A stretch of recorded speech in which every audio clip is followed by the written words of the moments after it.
Este é mais um episódio de Eu e Deuses, um podcast bissemanal em que eu e a aprazível Daniela Benetti nos revisamos contando casos curtinhos de mitologia para vocês. E hoje nós vamos lá para a Índia conhecer Kali, a deusa da morte para o hinduísmo. Para começar, ela já é uma figura assustadora, de muitos braços, em geral pele azul, e um colar de crânios humanos em volta do pescoço. Para piorar, muitas vezes ela é representada com a língua de fora e pisando sobre o peito de Shiva. Mas logo vamos saber por que essa deusa dá essa pisada nos boys.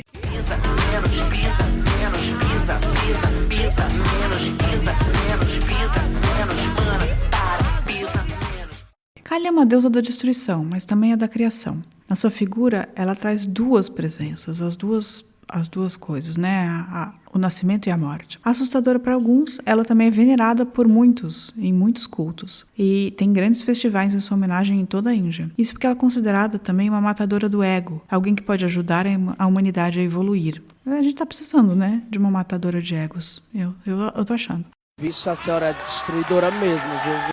A deusa aparece em vários textos sagrados formadores do hinduísmo. Vou te dizer que ela é uma das mais pop. Quanto a seu nome, há muita disputa. Alguns acreditam que o significar o feminino de tempo, o tempo em sua completude, diferente do tempo que usamos para marcar o dia, sabe? Outros já acham que significa pele escura ou até mesmo noite azul, cor com que ela é representada. Às vezes ela é representada em preto e às vezes ela é representada em azul. Na sua primeira aparição na cultura indiana é em 600 a.C., ou seja, faz tempo. No seu surgimento existem duas versões, todas envolvendo uma deidade que precisa lutar com demônios. Numa delas, ela surge do corpo de Vishnu e destrói 2 demônios que o estão atacando. Filhote de cruz credo, é você, sua cria do demônio. Na outra, ela surge da testa da deusa Durga, que também estava sendo atacada por 2 demônios. Nesse caso, ela é azul por conta da força que a deusa faz, digamos assim, para expelir Kali pela testa. Imagina, amigo, expelir uma deusa adulta pela testa, né? Não dá, não, nem imagino. Em uma outra versão, Durga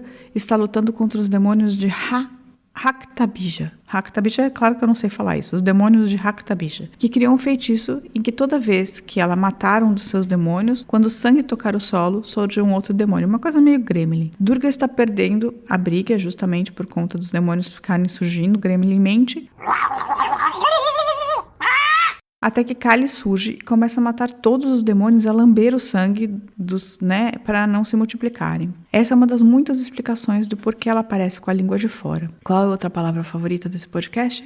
Versões. Nesses mitos não faltam 1000 versões para cada coisa, ainda mais uma deusa tão popular quanto essa, assim. Mas além da língua de fora e do colar de crânios humanos, essa deusa que eu evitaria se trombasse na balada, ainda tem uma saia com braços humanos, fecham ela, e muitas vezes traz fetos nos lugares das orelhas, ou às vezes fetos pendurados como brincos. Uma coisa meio banda de metal norueguesa ou seita satânica de filme ruim, sabe? Os 4 braços explicam algumas das qualidades das deusas, já que cada um deles traz elementos na respectiva mão que representariam criação, preservação, destruição e salvação. Uma coisa completamente preconceituosa com os canhotos, tudo que ela lava do lado esquerdo está mais no arco da destruição.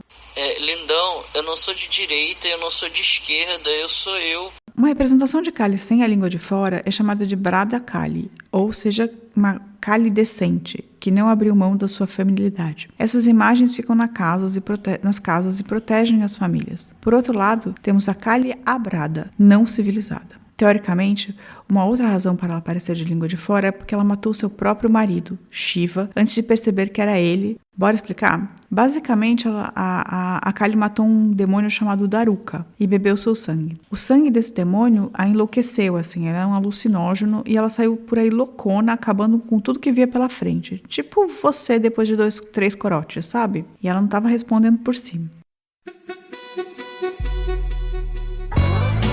Tá louca, é? Tá doida, é? Tá chapada, tá doidona, doidona. Tá louca. Os outros deuses pediram para Shiva interceder, então ele se transformou em um belo jovem e entrou no caminho de Kali, que não se fez de rogada e o matou. Aí ela percebeu a merda, mas ela já estava literalmente com o pé no peito do Shiva morto. Lembra da representação dela pisando sobre o maridão? Tá aí, culpa do sangue do demônio. Nesse caso, a língua foi para fora porque ela ficou passada com as bostas que tinha feito, sobre o efeito das dorgas de sangue de demo. Não usem dorgas pesadas, amiguinhos, muito menos dorgas que provenham de sangue de demônio. Em uma das histórias que demonstra o quanto Kali não pode ser controlada, um grupo de Zés-manés resolve matar um monge ao pé de sua estátua para invocá-la. Ela realmente aparece, mas ela mata todos os filhos da puta, decapita geral e bebe o sangue deles. Basicamente, você não consegue controlar uma deusa com o poder que Kali tem. Não adianta nem matar um coitado do monge achando que tá arrasando. Para muitos dos seguidores da tradição Tantra, o nome Kali significa, na verdade, além do tempo. Isso significa que todas as coisas mundanas, como bem ou mal, morte, vida, divino, humano, não fazem sentido para Kali. Ela está além disso tudo, como a mãe criadora de tudo que existe, que controla o equilíbrio das dualidades de fora do pensamento humano. Do século XIV ao século XIX, ainda teve de lidar com uma irmandade assassina, uma seita bem loucona, cujos membros acreditaram terem nascido do suor de Kali. Eles eram os Thugs, origem também para o termo thug em inglês, que basicamente andavam thug life, assim, de vida bandida, e eles basicamente andavam por todas as regiões da Índia assassinando pessoas motivados pela força destrutiva de Kali.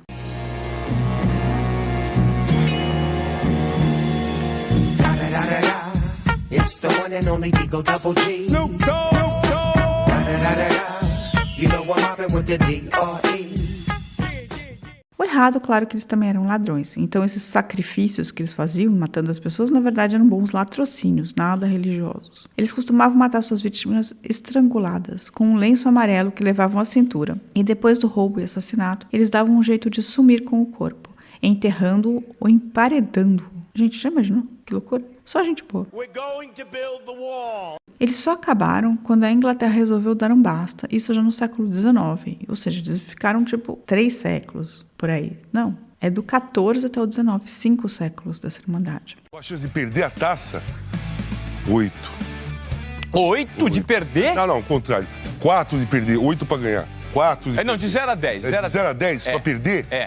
5, 4. Acreditam que os Thugs tenham matado em nome da deusa Kali de 500 mil a 2 milhões de pessoas nesse período. Os Thugs viraram uma seita tão conhecida que acabaram aparecendo até no Indiana Jones, o filme. Aliás, você pode não saber, mas a banda Rolling Stones tem sua boca, tem como seu símbolo a boca com a língua de fora, inspirada na Kali.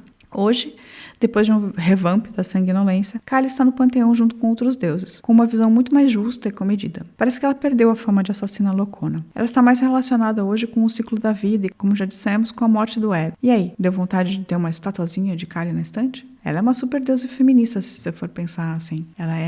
E ela tem sido representada como um dos símbolos do movimento feminista. Por ser essa deusa tão poderosa, né? Que faz o que quer.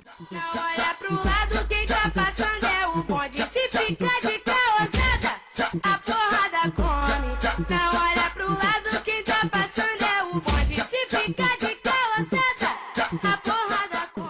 Enfim, espero que você tenha gostado da história de Kali. Esse foi mais um episódio de Eu e Deus, seu podcast bissemanal de mitologias. Todas as segundas e quintas a gente está no seu agregador de podcast favorito. Se você quiser saber mais sobre a Kali ou outros deuses indianos, nosso conselho é o de sempre. Vai ler uns livros, porque tem muito livro para ler sobre esses assuntos. E se você quiser ouvir algum episódio específico, quiser pedir alguma coisa, é só escrever para contato@eudeuses.com.br. Tenha uma boa semana. E vai! I have to go now.